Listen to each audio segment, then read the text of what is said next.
I had only been driving for a few hours, but I could already feel myself starting to get tired. I left work early, eager to get away for the weekend. It had been too long since my last vacation. My girlfriend and I were set to meet at a small, rural bed and breakfast that evening. I couldn't wait to get there, but I still had a couple more hours to go. I turned up the radio in hopes that this would wake me up, but nothing seemed to interest me. It was a hot, humid summer day in the Midwest. Green fields stretched out as far as the eye could see on either side. Summer was my least favorite season. I always felt uncomfortably hot or too sweaty or a combination of the two. I tapped my fingers impatiently on the wheel, scanning the horizon for anything exciting. I drove on for a couple miles more and saw something in the distance. As I got closer, I could begin to make out the outline of a figure. Someone began waving their arms at me. It was clear that their car had broken down. My first instinct was to keep on driving. I was on a tight schedule, and who knows who this person was. They made the choice for me by standing out in the middle of the road. I eased on my brakes, stopped, and they approached. "Are you all right?" I said, rolling down my window. "Thanks so much for stopping. You're the first car I've seen in hours. Something in my engine gave out, and I can't get it started. You don't know anything about cars, do you?" I shook my head. I'd never been very handy. "Listen, I hate to ask, but is there any way you could give me a ride to the next gas station? I can't get a signal, and I have no idea where I am right now." I hesitated for a moment and scanned the man up and down. I had always been told you should never pick up a hitchhiker, that they could be dangerous. But he seemed like he was okay, and I knew that I would need help if I found myself in a similar situation. "Sure, I don't know this area too well, but I'm sure we'll find something soon." The man gave a big smile and said, "Thanks, let me grab my bag in case I can't make it back here for a while." He jogged over to his car, popped the trunk, and retrieved a black duffel bag, which he tossed carelessly into my back seat. Initially, I felt good about helping someone in a tough spot, but over time, he started to make me feel uneasy. He was fidgeting constantly, rubbing his hands together, looking behind the car and to all sides, reaching back to touch his bag and confirm it was still there. I tried to make conversation, hoping his nervousness was just a symptom of his current predicament. "So, what brings you out this way?" I asked. "My work. It takes me all over." "What do you do for work?" "A little of this and a little of that. It keeps things interesting. I like to keep moving. There's a big world out there. How about you?" "I work in an office, mostly writing reports and doing presentations. I'm too restless for something like that. Something steady, that is. Once I lose interest in something, I'm gone." "Sure," I said, feeling like the gas station couldn't come soon enough. When I asked him a question, he would never give a straight answer. It was like he was hiding something, but I had no interest in finding out what. The sooner he was out of my car, the better. Just as it was getting dark, I spotted a gas station. "There we are," I said almost too excitedly. I pulled into one of the parking stalls near the entrance. "Good luck with your car," I said. He nodded without making eye contact and got out. I didn't realize how badly I needed a bathroom break until I parked. I hopped out and hurried to the men's room. After exiting, I took a moment to grab some road snacks, some water, and started walking over to my car. When I reached the door, I saw someone in the driver's seat fussing with the ignition. It was my passenger from earlier. "What are you doing?" I yelled. He ignored me and continued trying to start the car. I opened the door and tried to grab him. He pushed my face, trying to keep me away. We grappled for a moment, but eventually I got a grip on his belt and yanked him out of the car. He stumbled onto the pavement. "You're going to regret this," he muttered in a low voice. Before he had a chance to stand, I jumped into the car and locked the door. He leapt to his feet and began beating at the driver's side window. "Let me in! Let me in!" My hands were shaking, but I was able to jam my key into the ignition and get the car started. I put the car in reverse and slammed my foot down on the gas, flipped the car around, and made a break for the highway. He chased after the car screaming, but after a few moments, I was safely away. I drove in silence as I tried to calm down, taking deep breaths and focusing on the road. I looked at myself in the rearview mirror and noticed I was bleeding from my nose. I wiped it quickly with the back of my hand and tried to fix my disheveled hair. After what felt like an eternity, I arrived at my destination. I parked my car, at which point I realized the hitchhiker's black duffel was still in my back seat. For a second, I panicked, but then I calmed myself down. There was no way he could find me here. I spotted a dumpster near the back of the parking area and decided that would be the best place for it. I grabbed the bag by its handles and dragged it out of the seat. It was heavier than I was expecting, like it was full of bricks.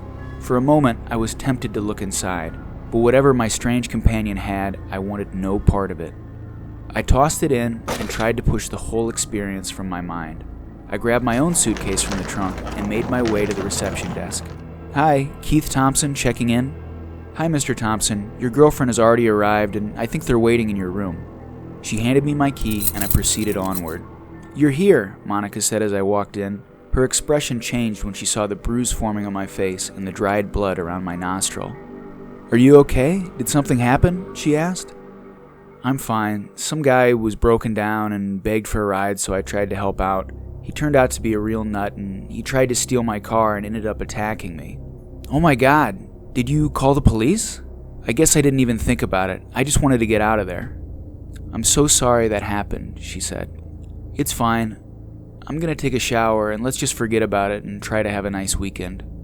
The warm water felt nice on my skin and I could feel myself starting to unwind. I toweled off, put on some comfortable clothes, and Monica gave me a tour of our space. Our second-floor room featured a king bed, a small lounge area, a 60-inch television, and a spacious private balcony overlooking miles of cornfields. The weather had cooled considerably, and we sat out on the balcony talking. As we spoke, I saw what looked like movement in the cornfield. At first, I thought nothing of it. It was probably a rabbit or a coyote. Then I saw it again, closer to the edge of the field. Then again.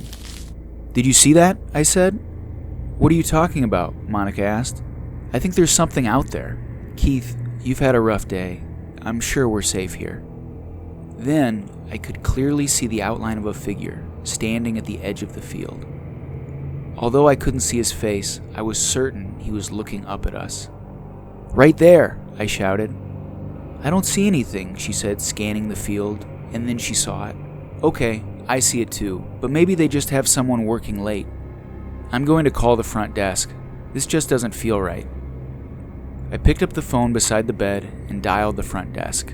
I heard nothing but static. "Something's wrong with the phone. I'll just go down and talk to them." I threw my shoes on and headed down the stairs.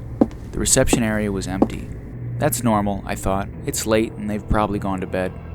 I leaned over the counter looking for a bell or some other way to call the attendant. I saw a dark liquid pooling on the floor. It was blood. I staggered backwards, my stomach already twisting itself into knots. I darted for the stairs, hoping to find some semblance of safety in my room. I was halfway back up the stairs when the lights cut out. I stood frozen for a moment, not sure of what was happening. I could make out the faint sound of heavy breathing, deep breaths in and hard exhales out. I made my way up the stairs on all fours, navigating as best I could in the dark. I found my room and retreated inside as quietly as possible. I heard Monica's voice. "What's going on?" "I don't know," I whispered. "Someone's down there and there was blood everywhere." We moved to the couch in front of the door. I tried to dial 911 on my cell phone, but I couldn't get a signal. We sat on the bed in silence, hoping for the lights to come back on or someone from the staff to tell us that everything was fine. We sat there motionless for nearly 15 minutes, but it felt like hours. Then we heard a soft tapping on the door. Tap, tap. That grew louder until it became a banging, shaking the door with each blow. "Where are my things? You took my things. I can't work without my things. Let me in. I need them back." My mind went straight to the black duffel bag that I'd thrown away hours before. "We need to get out of here," I whispered. "How high is the balcony?" We moved as quietly as possible outside. "I can lower you down." Monica swung one leg over the railing, then the other. I leaned as far over as I could. "Are you ready?" I asked. She nodded with a terrified look on her face. I let go. She landed hard, but she was okay. I could hear him working on the door, trying to break it down. I didn't know how long it would hold. With shaking hands, I lowered myself down as safely as I could. As I made my descent, I heard the door give way. Then quick footsteps speed towards me. He reached over the railing, grabbing at me. I let go as his fingers grazed my wrist. I fell hard, landing awkwardly, but was miraculously unharmed. From the ground, We looked up trying to spot our would-be attacker, but he had already retreated back into the building. We darted to my car to make our escape, but the tires had been slashed and the windows broken out. We spotted Monica's car near the end of the parking lot. "He wants his bag." "What?" Monica cried. "He left his bag in my car. Maybe he'll leave us alone if he gets it." I scrambled to the dumpster and reached in, grabbing blindly for the bag. Eventually, I felt a strap and pulled hard. The bag plopped onto the pavement, spilling open. I was horrified when I saw the contents. Rusty saws and knives, a large cleaver, stained with blood and gripping onto matted pieces of hair. Along with them, I spotted a stack of driver's licenses, one from Ohio, Montana, Illinois. It appeared our attacker had been all over, preying on unsuspecting travelers. Fearing that the dark silhouette would return soon, we hustled to Monica's car. Luckily, it was untouched. As we sped away, I looked back to see the figure hunched over, stuffing his things back into the black duffel bag. It was only later that we learned of the many travelers that had gone missing over the last decade, and the legends of a mysterious, murderous traveler waiting to ambush those naive enough to pick him up. I think of him more than I would like to, especially when driving alone or at night. One thing's for certain, I will never pick up a hitchhiker ever again.